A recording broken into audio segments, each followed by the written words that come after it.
আসসালামু আলাইকুম এভরিওয়ান, সবাই কেমন আছেন? আপনারা একটা কথা জানতে চান, আমি প্রথম থেকে শেষ পর্যন্তই যেন দেখাই আপনাদেরকে যে আমি কিভাবে বেলকনির প্রতিদিনের কাজটা করি, এবং প্রথম থেকে শেষ পর্যন্ত যেন আমি পুরো ভিডিও শেয়ার করি আপনাদের সাথে।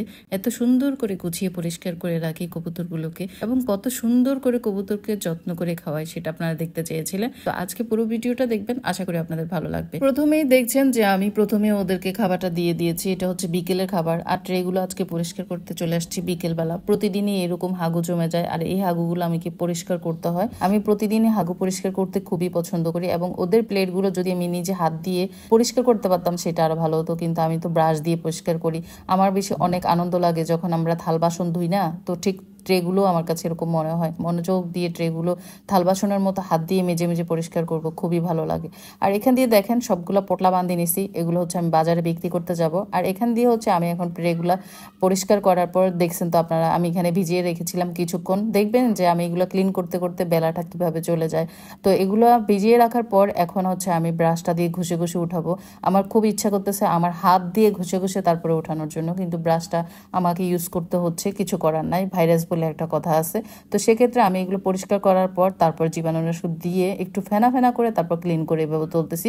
প্রত্যেকটা প্লেট কিন্তু আমি ঠিক এইভাবেই ক্লিন করবো। অনেকে অনেক রকমের কথা বলেন, আমি পটি পরিষ্কার করতে ভালো লাগে, তাহলে ভাজি করে খাই না কেন, রান্না করে খাই না কেন, বা একটু আঙ্গুল দিয়ে চেটে চেটে খেয়েও তো দেখতে পারি। হ্যাঁ, সেটা যদি মানুষের খাবার হতো তাহলে খেয়ে দেখতাম, কিন্তু তাদেরকে ভালোবাসি বলে তাদের পটি পরিষ্কার করতে খুবই ভালো লাগে। মা যেমন তার সন্তানের পটি পরিষ্কার করতে কোনো খারাপ লাগে না, ঠিক আমার কাছে ওরা আমার সন্তানের মতোই, তাই না? এই পটি ট্রেগুলো পরিষ্কার করার একটা ভিডিওর মধ্যে বিশ্বাস করেন আমাকে সবাই বলতেছে আমি যেন গুগুলাকে ভাজি করে খাই। হ্যাঁ, আবার কেউ কেউ বলতেছে, কেউ মেয়েরা মহিলারা বলতেছে যে আমাদের বাচ্চা, আমাদের মা দেখছি তেনা তোনা এগুলো পায়খানা করে হাগায় টাগায় এগুলো হচ্ছে বাইরে ফেলা দিত।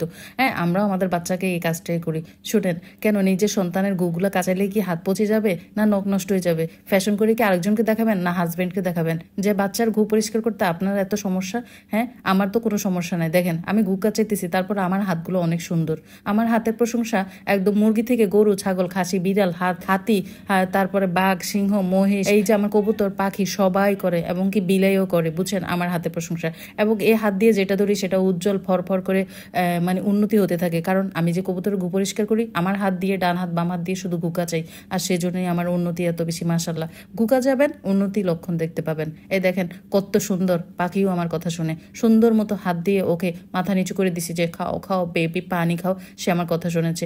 ভালো যাকে বাসবেন সে আপনার কথা শুনবে, আর যদি ভালো না বেসে নিজেই আপনি অন্যের ঘু দেখলে ঘৃণা, সে আপনাকে দেখলেও ঘৃণা করবে। এটাই নিয়ম। মা হইছেন, মায়ের মতো মা হন, এবং পাখি পালন করেন, কবুতর পালন করেন, ভালোবেসে পালন করেন। আমার বাচ্চার গুগুলো পরিষ্কার করার পর আবার ডেটল দিয়ে নেকড়াগুলো ধুইছি, ঠিক আছে? সেই স্মৃতি মনে আছে। বর্তমান যুগের কথা বলে লাভ নাই, অনেক অতীতের কথা বলেন, সেটাকেই মানুষ বেশি ভালোবাসে। সবাই ভালো থাকবেন, আল্লাহ হাফেজ।